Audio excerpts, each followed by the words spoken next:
notes here. It talks about growing up in Poland and all that, but I'd rather have you just tell me than me reading the notes. So let's do that first. Sure. So yes, I grew up in Poland during what sometimes is called the Polish Revolution. Yeah, exactly. And so, you know, growing up, it was in many ways a very painful experience to see all the violence around me, to see all the people around me kind of giving up on life simply because the world that they were born into didn't offer them any opportunities, didn't offer them any spaces in which they could claim their truth, so to speak. So early on, I feel like I had two choices. One was to become an alcoholic, which is a lot of people around me were doing that simply because, simply to just get numb. Yeah. To not to feel the pain, or to become an activist. And so I chose to become an activist. And in Poland in that time, the main tradition of activism was spiritual activism, activism that was connected to the Catholic Church, which at that point, you know, over 90% of all Polish people were Catholic. And so early on in life, I was inspired by these amazing priests who were kind of like Gandhis of Poland, so to speak, who dedicated their lives to working for social change, embodying the nonviolent way of Jesus. And what I got from them is that, saying yes to God means saying no to everything that violates God's love in the world. Saying no to the enemies of life, as some people would say it. You know, things like injustice, things like poverty, things like violence, and etc. Both of the priests who inspired me were killed. One of them was my parish priest. They were both killed by the regime, and so I also early on realized... Because they were saying no to the things that the regime was saying. Yeah, exactly. I mean, some of them were like Father Jerzy was gathering thousands of people for, these worship services where he would just pray, saying, "O Blessed Mother of those who are oppressed, pray for us. O Blessed Mother of those who are imprisoned, pray for us. O Blessed Mother of those who are trying to kill us, pray for us." The system didn't like that. And so he was killed first, and then his best friend, who was my parish priest, continued his work. And he was one of the last victims of the regime, killed just a walking distance from a house in which I grew up, And so early on, I also realized that there are consequences for this path of spiritual activism. When they were killed,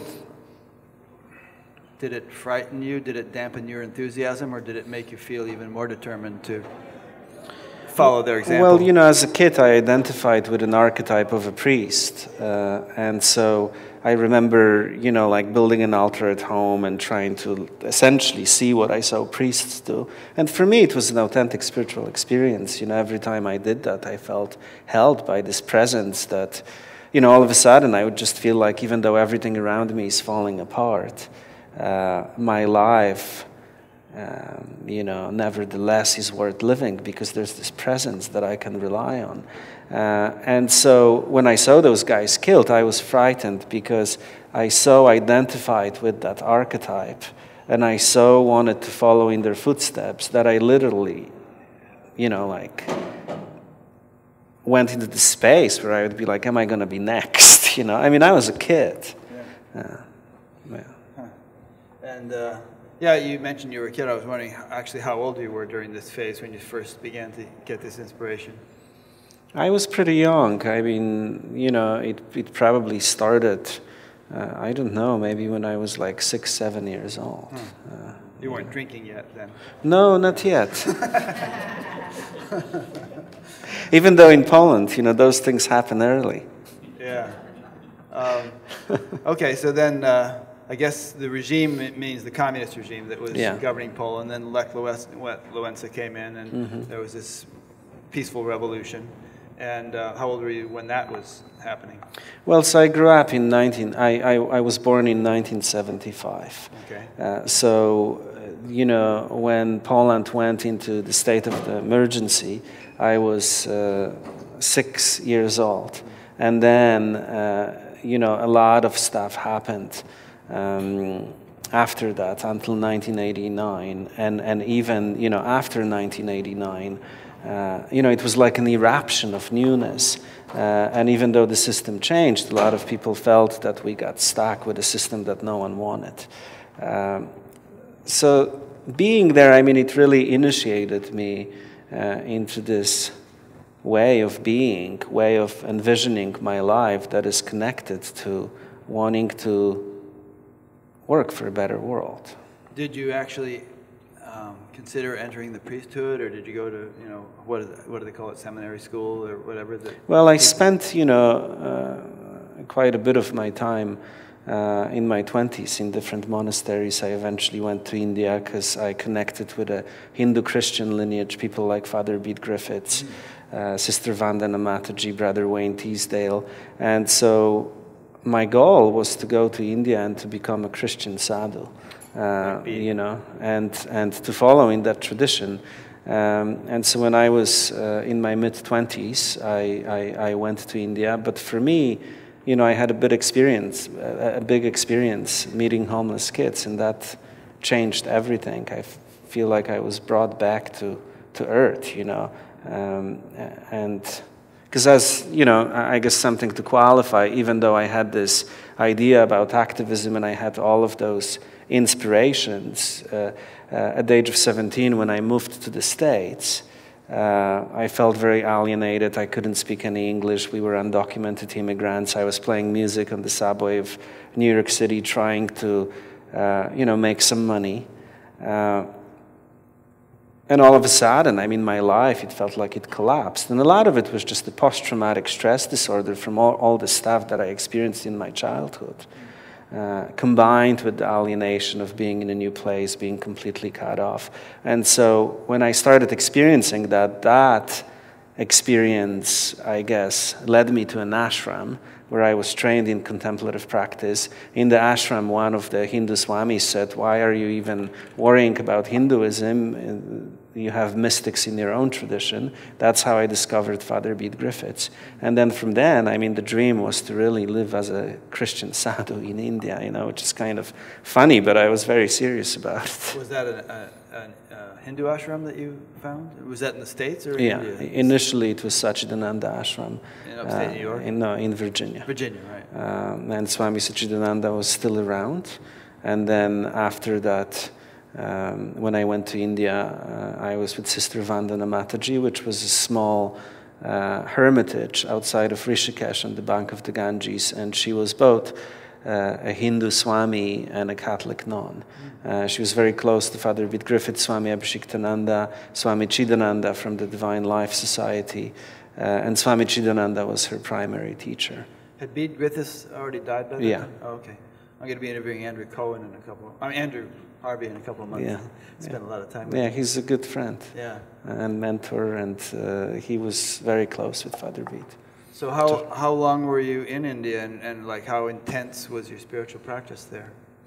Well, or was it mainly a service practice? Well, so my practice in India was very intense, but not intense in ways that you would imagine. You know, I went to India thinking that I'm going to be in some kind of a silent hermitage, and I was for a couple of weeks. After that, I moved into the slums outside of Delhi, and I was part of the ashram called Seva Ashram. And that ashram was a community of over 100 people who were rescued from the streets of Delhi. Most of them were, you know, found with maggots in their bodies, completely falling apart. It also had a community of street children. So I moved to that ashram and started working there. And that's where, you know, that's where my real spiritual practice started. But it was a practice of working with homeless kids, sleeping on the streets in Delhi once a week, so connecting. relate to them. Right, connecting the contemplative practice to service, and you know, that changed my life. I only lasted there for a few months, because my body just completely fell apart.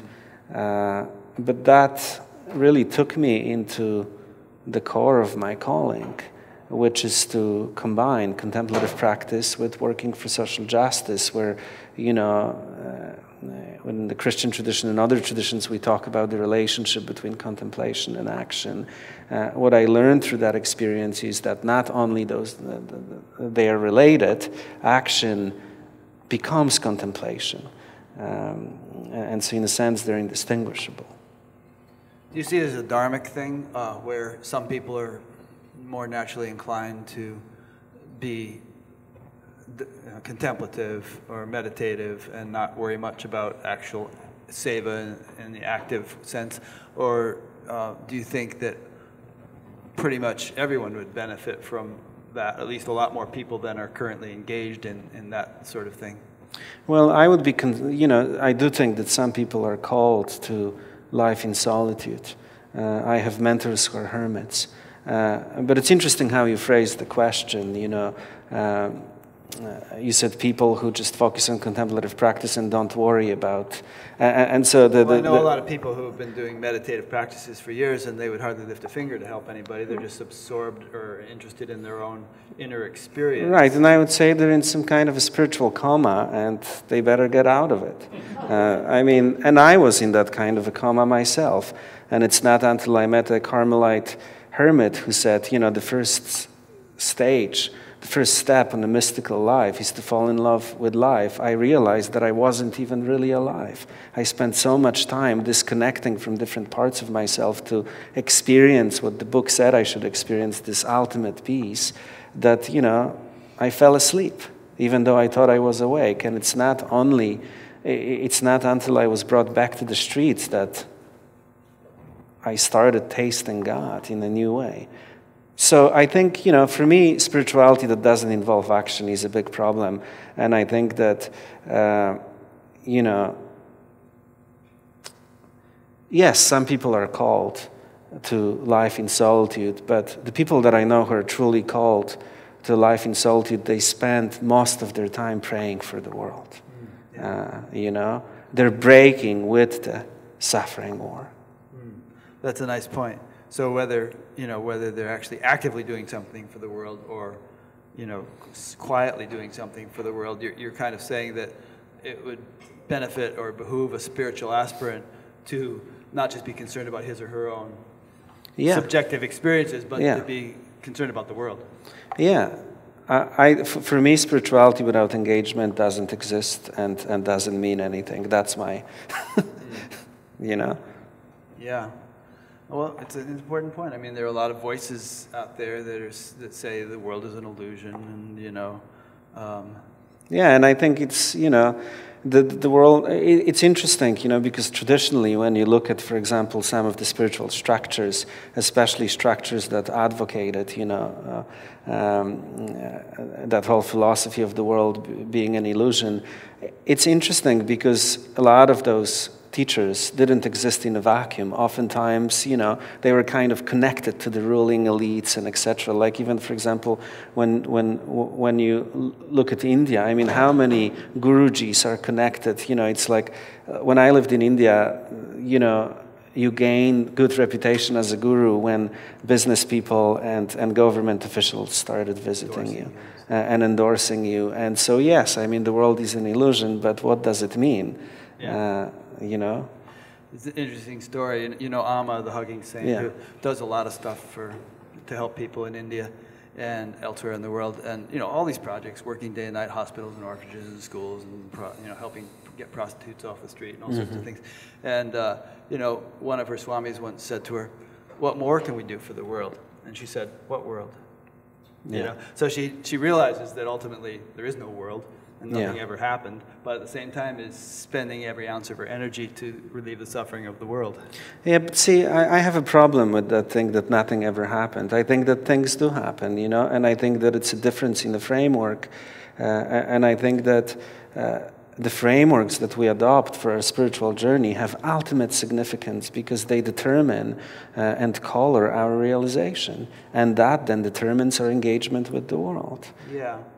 But I think it actually is symptomatic of a certain stage or development, and perhaps a very advanced one, of consciousness, that one can actually perceive that the world appears to have manifested, but actually never did so. It's just an appearance. And yet that doesn't, if it's integrated and balanced properly, that does not in any way diminish one's zeal or determination to improve the world. Yeah, sure, but that's a very specific framework, you know, and I just don't know that I would agree with it, even if it means, I don't know, challenging, you know. Oh, challenging is good. Because, I mean, you know, so many people are saying it, this is not real, this is not happening. I mean, if we throw this bottle at someone, they will experience pain, oh, yeah. Yeah. Right? And so, yes, in an ultimate sense, but what does that mean? You know, that's not my experience of God. My experience of God is an experience of God who is breaking, who is suffering, who is crying, with all the children of the streets. Yeah. Well, the reason I bring up the point is to actually, I think, make the same point you're trying to make, which is that even if one either understands or experiences that ultimately there is no world, that does not absolve one from should not absolve one from the responsibility of helping the world. Right. You know, it doesn't let you off the hook. Yeah.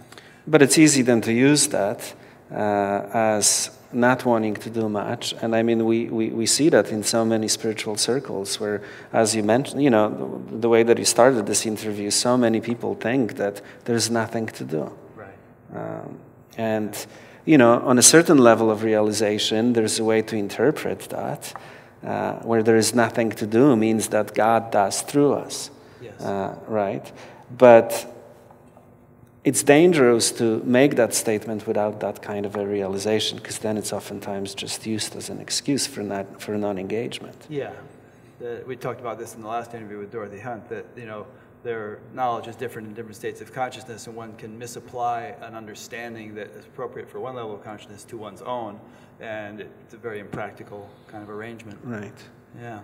So, you know, one thing that might be an incentive to people who are kind of caught in the cul-de-sac we've just described of kind of a narcissistic or self-indulgent focus on their own development to the exclusion of the world, is to better understand how service to the world is actually conducive to one's personal growth. I mean, if that's primarily what people are interested in, maybe they would you know, be more inspired to help the world if they thought it was going to help them. And then later on they might feel that, oh, there's an intrinsic value in just helping the world. What would you say to that? Well, we know from, you know, Bhagavad Gita that it's possible to use the path of service as a way of spiritual practice. But I wouldn't reduce service just to, you know, a tool that can enable us to experience God. I think service is both. On one hand, yes, it is a tool for us to touch God, for us to experience God, for us to feed God, for us to, you know, house the homeless God, so to speak. But at the same time, you know, the way that I experience service, it's a form of prayer. It's a form of me letting God use whatever it is that I have and turn it into something that could be offered to the world. And in that sense, yeah, it is, I guess, beneficial to my spiritual development, but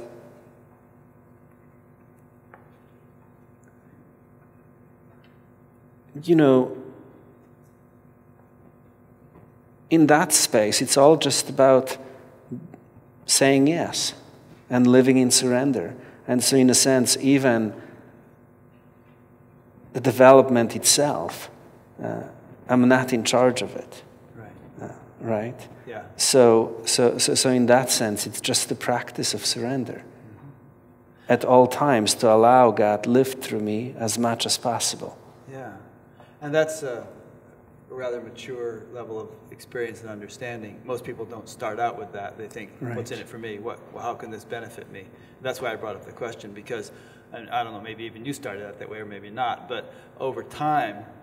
No, I mean, where I started, I wanted to be on the sit on the mountain and experience God, and I didn't realize that, you know, the experience of God only started happening when I actually started working with the poor. Yeah. But I think the years of contemplative practice informed it and prepared me for it. But it's only when I started engaging with the poor that, you know, God kind of broke into my experience, and I began to feel like, you know, this life is not mine. Beautiful. Lord, make me an instrument of thy peace. Right. Yeah. So let's, if somebody asked me, like, what are the mechanics through which seva is conducive to spiritual evolution, my response would be that it kind of attenuates the ego, because it's not all about me. Mm-hmm. It's about, you know, serving him and serving her, and, mm-hmm. and when that's your orientation, then there's naturally an attenuation of the ego, mm-hmm. a diminishment of me. Mm-hmm. And would you agree with that definition, or would you like to elaborate upon it? Yeah, I agree with that definition, but I don't really think much about that, you know, because for me it's a simple act of showing up and making myself available and being in a state of receptivity and openness and not knowing, and then just saying yes to the grace that wants to take this life and use it for something. And so in that sense, I'm very much kind of not engaged in even understanding the process of how this action or this pattern or this engagement is going to take me to the level that I want to be at. Having said that, I think that, yeah, I mean, what you said, I would definitely agree with that. When you did begin engaging with the poor and helping in the ways that you do, and you mentioned that then you began to really feel like an instrument of the divine, let's talk about that a little bit more. I mean, what was the real felt sense of being an instrument of the divine, for instance? What sort of things began to happen in your life that hadn't happened when you were sitting on the mountaintop? Well, so for me, it's a very kind of simple situation. You show up, you sit with a homeless kid who's breaking. A homeless kid who, let's say, has been abused, sexually abused for 14, 15 years. And so what I used to do, I would show up and I would try to use all the skills that I have to try to make them feel better, to try to solve whatever problem I thought they had. Eventually, I moved into a new space where I started showing up and treating that encounter as a form of contemplative prayer. And the form of the contemplative prayer that I practice is a simple receptive method of just being in the state of curious not knowing and resting in the divine presence, trusting that there is a divine presence. And so I started showing up like that, putting everything, all of my skills, everything that I know aside, and just being there in that kind of a state of curious not knowing, in that kind of a state of complete trust and surrender. And what I started experiencing is that then I would just feel their pain. And it would be really intense. And they would be breaking, and I would be breaking with them. And then what I started experiencing is that every time that happened, there was this something that would just begin to kind of arise. An energetic kind of an impulse. And then it was all about just kind of following it and allowing it to bring proper words, bring proper actions. I mean, it's very hard to do that, but it was a very kind of physical, almost, way of arising. And what I started experiencing is that every time that I have the courage to just follow it, the right words would come. All of my skills that I had would be somehow used, but maybe assembled in ways that I wouldn't normally think of assembling them. And then it would just, there would be this kind of a something that is doing the work. And what I would also experience is that it was not really clear who was helping whom. Because I would feel that, you know, my own wounds are being touched as well. And it just felt like an experience of deep prayer, you know. And so in terms of this kind of felt self, I mean, it's kind of like, I don't know, like being on some kind of a wave that just arises and takes all of your stuff and turns it into something that at that particular moment could be beneficial. And then the next stage of that experience was, how can I restructure my life? And how can I develop a rule of life, a set of practices that can enable me to go back to that space as often as I can. And then eventually when I started doing that, that sense of being in that presence and that presence kind of, you know, living through me began expanding. Expanding in terms of, you know, like it wouldn't just be when I meet with a homeless kid, but it would be a shift that would take place in terms of me just being in this kind of a state of awareness of you know, whatever, you know what I'm talking about. Yeah. Are you in that state of awareness right now? I can be if I want to. I mean, it's just a matter of, you know, coming back to the heart, and here we are. Is there any reason, any advantage to not being in that state all the time? Or is it, and do you expect that, you know, one of these days it'll just become so completely, but I forget. I mean, ingrained? you know, it's like I have all this stuff and so it's a matter of just, I mean, I love what Sufis, the word that the Sufis use, remembrance. And it's not so much the remembrance of what that presence feels like, but just remembrance to, okay, here we are. Yeah. Right? Yeah, that's in the Hindu tradition too. Arjuna says at the end of the Gita, I've remembered my true nature. Mm-hmm. Yeah. So from the perspective of that kid, the homeless kid, you know, or perhaps from a third-party observer, what would they have seen different about the Adam who was mainly working from his skill set and the Adam who was mainly working from his heart? I don't know. You know, I mean, I'm not quite sure, to be quite honest with you, but a lot of our kids, when they come to our center, and they say, well, I come here because this is my church. Mm-hmm. And so there is a sense that when they walk into this space, that they feel loved, that they feel that the space is filled with something that holds them in a unique way. And now you're doing it in New York City, right? Yeah, we're doing it in New York City. We've had this organization called the Reciprocity Foundation for the last 11 years. And it's an organization that, you know, has a rhythm of life, so to speak. It's almost like a new monastic kind of an enterprise. It has, you know, everyone who works there works from that kind of a contemplative perspective. Now, the help that is being provided is not just about, you know, helping kids to develop a contemplative practice. It's about getting them jobs. It's about sending them to college, finding money for college. It's about really getting them out of homelessness. But it's all done from that kind of a contemplative perspective. And our kids call it church. You know? I bet you have some fantastic before and after examples. Yeah, I mean, we've, you know, in the last 11 years, I mean, we probably have helped, I don't know, maybe 1,500 young people, and most of them are no longer homeless, you know, and some amazing stories, both big and small, but, you know, the stories that really touch me is when I see that someone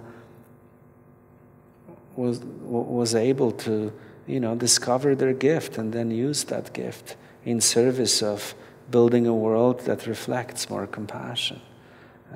You know, I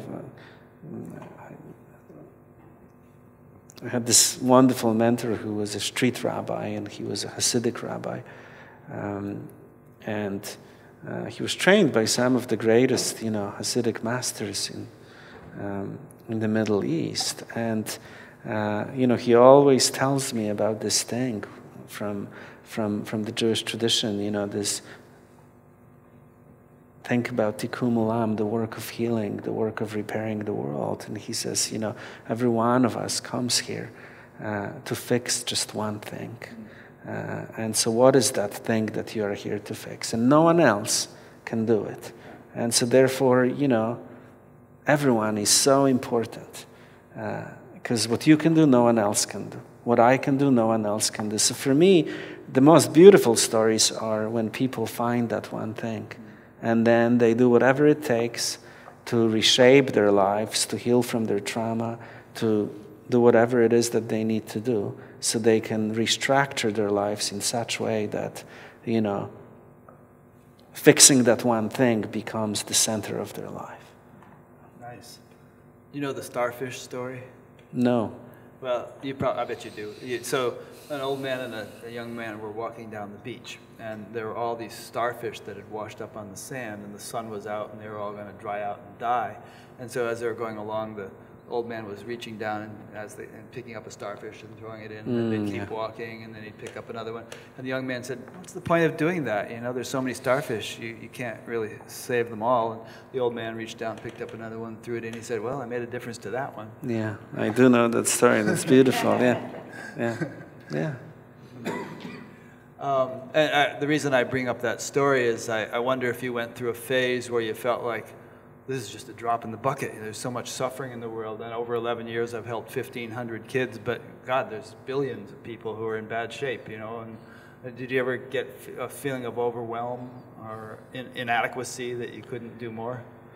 You know, I think I felt that in India. But I think once I came back, and once especially I went through the shift that I went through in my work, kind of moved from therapeutic work to prayer, really.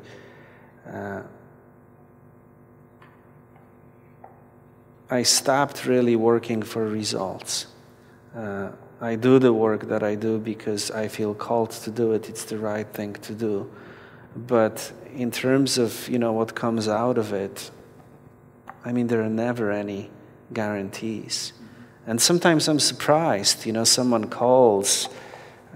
Like not too long ago, I had a call, you know, from someone who said, you know, I just attended a couple of classes at the foundation, and I still have the telephone number. It's been 6 years, and I just wanted to let you know that it changed my life, and now I just graduated from college, you know. That's beautiful. Now, what I remember of that kid is that he was staying at a shelter, he got drunk, was kicked out, got arrested, and then we never saw him again. But something was planted, some kind of a seed, and obviously it made a difference.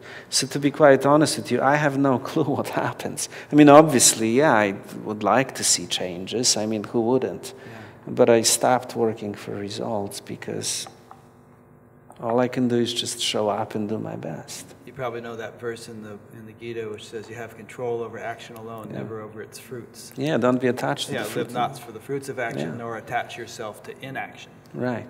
That right. kind of harkens back to what we were talking about. Yeah, I mean, Gita, that's like one of the best teachings on service, really. Yeah, it also says even no obstacle exists. There's that, and also a little of this removes great fear. So, you know, those couple of exposures made a huge difference in that kid's life. Yeah. Nice. I want to take more time for audience questions than we did in the previous interview. So be thinking of if you want to ask a question, and we can, you know, start bringing some of those in as we go along. So do you have any plans to extend this beyond New York, or have you already done so? I mean, is it becoming some kind of nationwide network or anything? No, we actually don't want to grow our center. Okay. I think scaling is a model for banking, but even in banking it doesn't seem to be working. Are there any like sister centers that are unaffiliated, but they're taking inspiration from you? Well, so what our way of expansion is to train big established organizations, some of the leaders in the field, and infuse them with the skill sets that we developed and infuse them with our model. And so, for example, in New York City, right now, all of the big organizations, or most of them that work with homeless youth, foster youth, are being trained by us, and it's happening in other states and other cities. But as a center, we're very clear, this is what we do, this is who we are, and our center feels more like a family. And, you know, I mean, can't make families too big, right? Gets messy and confusing. Come up, and if you want to ask a question, come on up, and I'll hand you the mic, because otherwise we won't have it on the mic. So we'll wait for her to come up. I'd just like to, I'm sorry, I'd like to know more about your center. I would like to know more about your center. Do the kids sleep there? Do they come, do they come just for a session with you, or just like? So it's a center, they don't sleep there. It's a center where they come during the day and in the evenings. And the kids who come there come from all the shelters all around New York City, and the kids who don't have shelters, we place them in shelters and help them to have a place to stay. And so we deal with everything but housing. We provide a lot of holistic medical staff.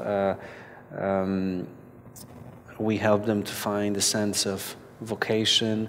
We connect them to leaders from different industries and organize projects where they can learn certain skills and develop a professional portfolio. Then after that, we place them in formal internships and then eventually help them to go to college. The goal for every kid is to essentially graduate from college and come back and serve others. Boys and girls? Yeah. Okay. And where are their parents? And how do you get your funding? So, I mean, you know, that's a complicated question in terms of where are their parents. You know, sometimes kids become homeless because they identify as gay, bisexual, lesbian, transgender, and especially religious parents tend to kick them out, thinking that somehow the streets will, you know, fix them. So that's about 40% of our kids. You know, then in addition to that, you have kids who grew up in the foster care system, and whenever they aged out of the system, they simply were dropped off at the bus station and told to go follow their dreams. That happens quite often. Sometimes, you know, kids come from poor families, and families are simply not able to take care of them. And then you also have kids who have to run away because they're being abused. So that's kind of how that works. And I think the second part of your question was, how do they find us? Oh, no, how? Well, we get our funding through individuals and foundations and you know, different kind of philanthropic initiatives. And it's never easy, you know, no one is really interested in homeless youth. Sir. Stand up and kind of, so we can see you on camera. Okay. Enjoyed greatly listening to your story, especially about Indian kids. I've been there in New Delhi area. So, a couple of questions. You talked about an approach with curious, non-knowing, and a sense of prayer. And then you said that awareness kind of suffused you. You were carried by a wave. So, was there a sense of somebody praying to somebody else? Who was praying to what? And what was the dynamic? What was it like? And when that current happened over a few months, what was the metamorphosis from that current, from initially wanting to do something for yourself, perhaps, then it carrying you by itself on a wave?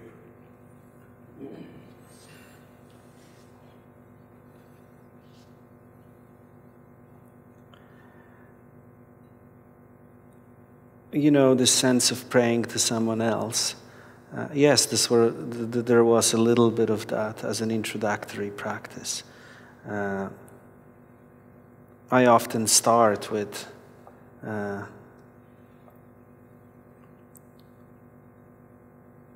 with praying to someone else. And then that allows me to show up in a specific kind of a way of just being in a state of openness and receptivity. And then what happens after that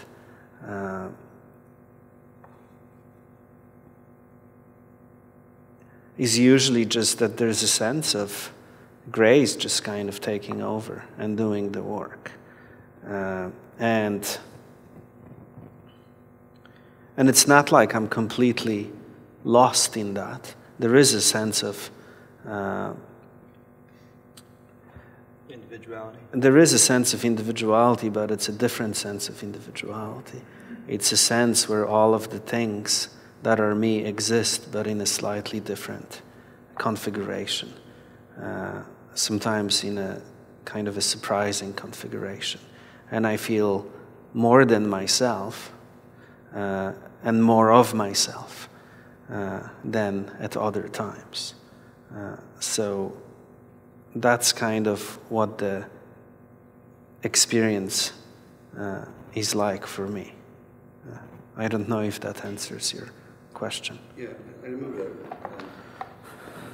remember Mother Teresa was asked this, that why are you hugging these children with leprosy? And she said that I'm not. I'm seeing Christ now in one of them. Mm-hmm. So was that a similar paradigm, like you're seeing God in them in whatever formation in your service, or? I like to say that, my God lives on the street, that's kind of, and so as a practice, yes, I'm kind of, in a sense, trying to relate to everyone as if they were God. At the same time, the actual experience, so there's that, but that's the starting part. And then the presence just kind of, the wave comes and it just happens. And that's when I don't really need to think much about that anymore. It's kind of hard to describe that. But, for me, a lot of those kind of images and formulations, they're always a starting point. And I love, this idea that, yes, I am serving God, I'm touching God. But that still happens here. And it's good enough of a story for me to get me going. I bet you it's not just happening here. There must really, your heart is so open. But it's like, it's a...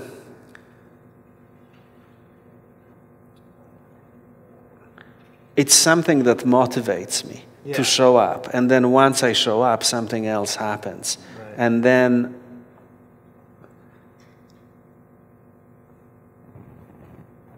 it's not so much that, I'm serving God. It's just that God is serving God, right. Yeah, no, I know what you mean. I sort of feel like that with this, although I have much more respect for what you're doing than what I'm doing. But there's this... everyone has a different... We all have our roles to play, yeah.